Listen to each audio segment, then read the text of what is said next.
Good afternoon. I'm honored to be with you today. And once again, in Naropa tradition, I'd like to open with a bow.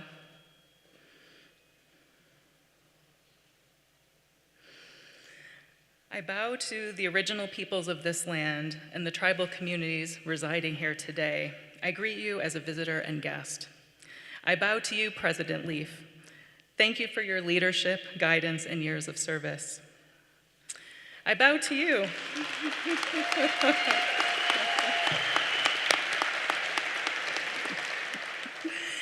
I bow to you, Sean Goodman, Sue West, and Ann Parker.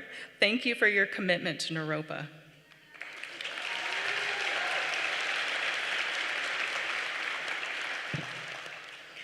I bow to you, Naropa trustees, faculty, and staff. Thank you for the many lives you have touched through your dedication.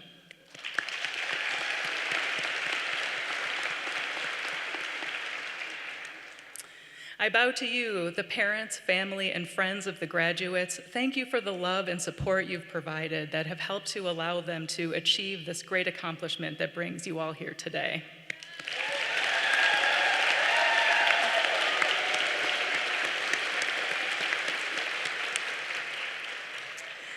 And I bow to you, graduates of the class of 2023. Congratulations.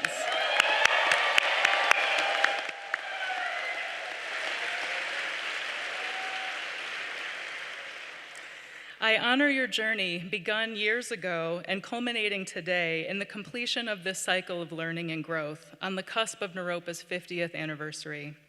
The legacy of Naropa is built on the premise that when East meets West, sparks will fly. And I have no doubt that your time here has sparked your mind and ignited your heart that you may illuminate the world.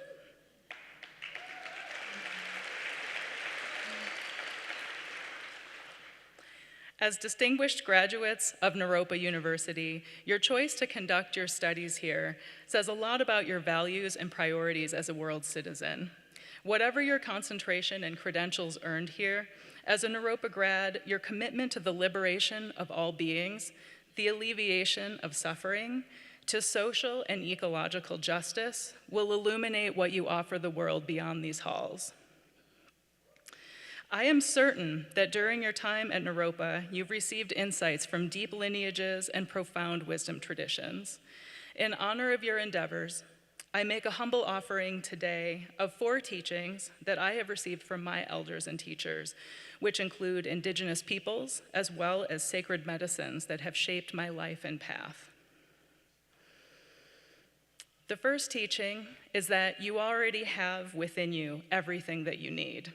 In fact, you always have, although your time here has helped to refine and enhance the gifts you came to offer the world. While the culture at Naropa is distinct from other institutions, to say the least, academia and society generally insist that accumulating degrees and letters after one's name enhances one's value and importance. But beneath the accomplishments that have brought you here today is the truth that you have always been enough and you will always be enough just because you are.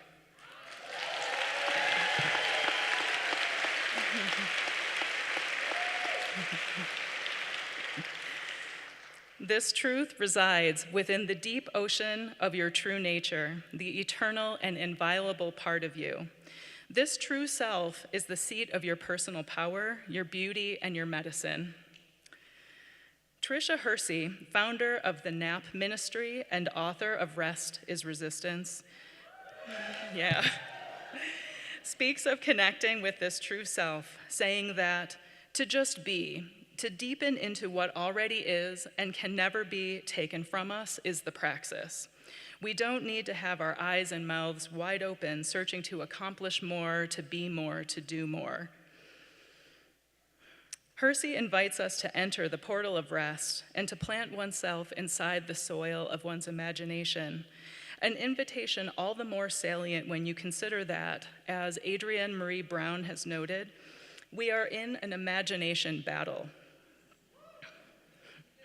And that to reclaim and strengthen the muscle of our imagination is a revolutionary act of decolonization.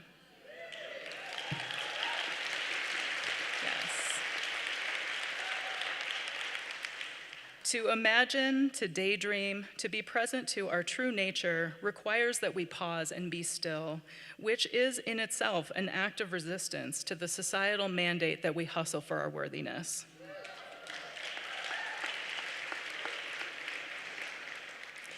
In the days to come, may you continue to deepen into stillness, into radical rest, and into the knowing of yourself as enough. The second teaching is that all wounds are the same wound. The illusion of separation at the core of modernity is a source of great suffering and harm, and restoring connection and kinship the remedy. Renowned botanist, educator, and citizen of the Potawatomi Nation, Robin Wall Kimmerer, speaks of kinship as a verb, guiding us to restore our relationship to the natural world through acts of kinning. Practices of deep listening, feeling, and interbeing challenge the perception that we are separate and distinct beings. She says, quote, "Sometimes we think of our bodies or our skin as the end of us, the end of the individual. You end there and I end here. But I think it's much more helpful to think of the skin as a membrane, which is what it is. It's actually our ability to hear the world. Think of yourself as a drumhead. You're not out there observing the world from your own perspective.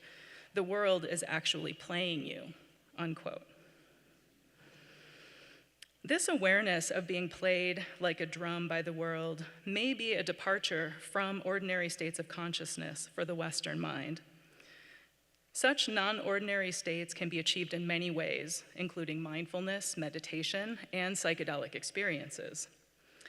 Research in the field of psychedelic science describes the so-called mystical experience that these substances can induce, characterized by a sense of wonder and awe, a feeling of unity and interconnectedness. Within the mystical experience lies the knowing that one has never been and can never be outside of the world, but is instead interwoven, a cell in the great organism of this breathing planet. Of course, psychedelics offer but one path to an experience of non-dualism, albeit fleeting and not without its shadow side. In Be Here Now, the late Ram Dass observed that, quote, "Many people who use psychedelics primarily experience planes where their ego is present. Thus, they often attempt to use the powers that are available in such a plane in service of their ego. This creates additional karma for them, for it is action which comes from attachment. As such, psychedelics can engender profound mystical experiences of non-duality, but can potentially reinforce the ego, the grandiose and messianic, the extractive and the exploitative. Naropa founder Trungpa Rinpoche warned that the ego can convert anything to its own use, even spirituality. And spiritual materialism is abundant in the field of psychedelics. These powerful substances have been described as non-specific amplifiers, amplifying what is present in the psyche and in the set and setting, which in these times includes the setting of late-stage capitalism. The growing popularity of psychedelic therapy is revealing in that so many people are seeking a remedy for the agonizing paradigm of separation that we live in.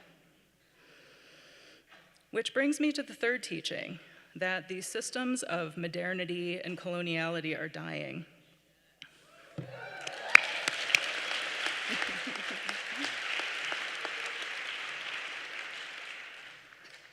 Those of us who have incarnated in these times have the opportunity to hospice modernity, to bear witness to the decline of a global system built upon the illusion of separation. Decolonial scholar and author Vanessa Macchiato de Oliveira instructs that when we consider unsustainable systems of modernity as being beyond reform, theories for change include walkout, hacking, and hospicing. To walk out is to search for alternatives, an approach that can be susceptible to romanticization and embedded with colonial values. Hacking involves trying to play the system from the inside, which can make one a pawn for the game, a risky endeavor where you can become complicit in harm. To hospice is to attend to the dying of these unsustainable structures, whereby humanity can learn important lessons about the mistakes and accomplishments of modernity so that they can be applied toward midwifing the birth of what is to come.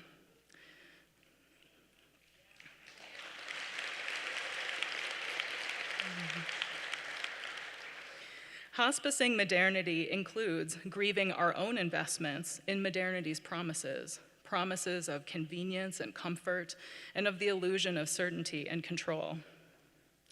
I find respite during this time of the Great Turning in the prophecies of cultures with long memories, whose people tracked cycles of time and passed down their observations and insights through oral traditions for millennia. In her book, As We Have Always Done, Mississauga Nishnabeg writer and musician Leanne Beda-Samosaki Simpson cites the importance of thinking forward and backward at the same time. When we think in cyclical rather than linear time, we can see more clearly the ways that the generations are linked, the ways that we are nested within relationships with both our ancestors and descendants. In cyclical time, time travel is possible.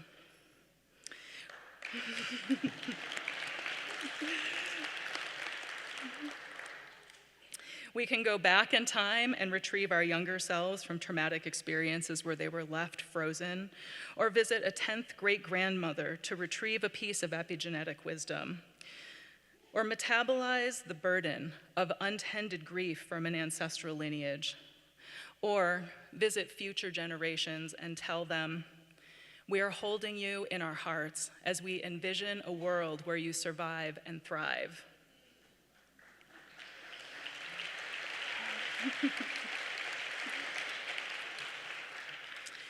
Our ancient ancestors recognized the synchronicity within nonlinear patterns of time and the earthly experience of astronomical, seasonal, and lunar cycles as being part of an intelligent and living cosmos. Through empirical observation of the natural world over eons, systems of precise mathematics and astronomy, art, and culture evolved across the globe. Traditional ecological knowledge is evidence-based science. And in many ways, Western science is still catching up.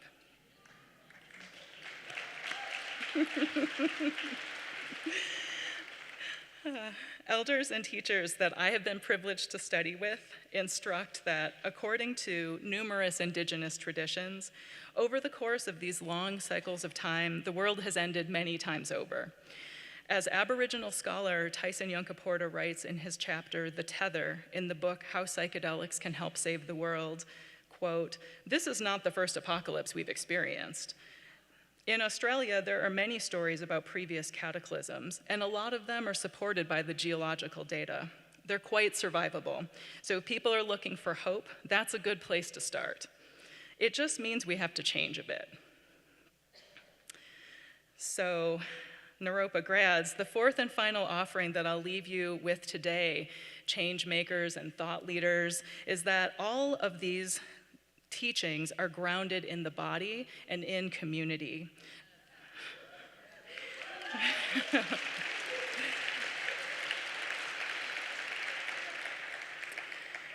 The Soma holds the dignity of the true self, the knowing of our interdependence, and our location between past and future in the eternal now of these vast cycles of time.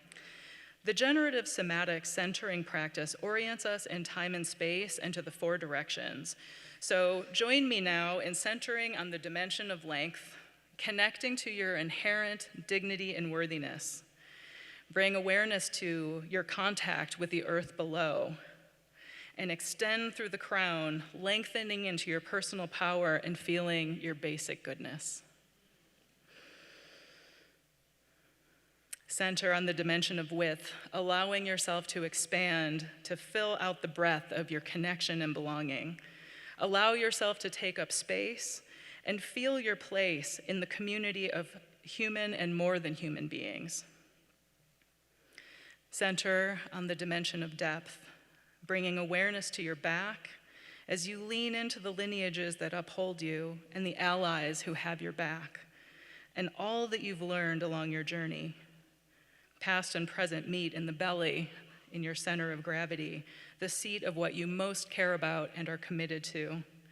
From here, move forward towards the future that we are co-creating as we imagine new possibilities and midwife a new world into being. Graduates, may finding your center in the body and in beloved community fortify you in these times of change. We are the ones we've been waiting for. Your presence and practice of kinship is medicine for these times. With the compassion and solidarity that you have cultivated here at Naropa, you are well prepared to show your appreciation for the world through your service to it. As I conclude, I bow in deep celebration of all of you. May the flame within you illuminate the world. Thank you.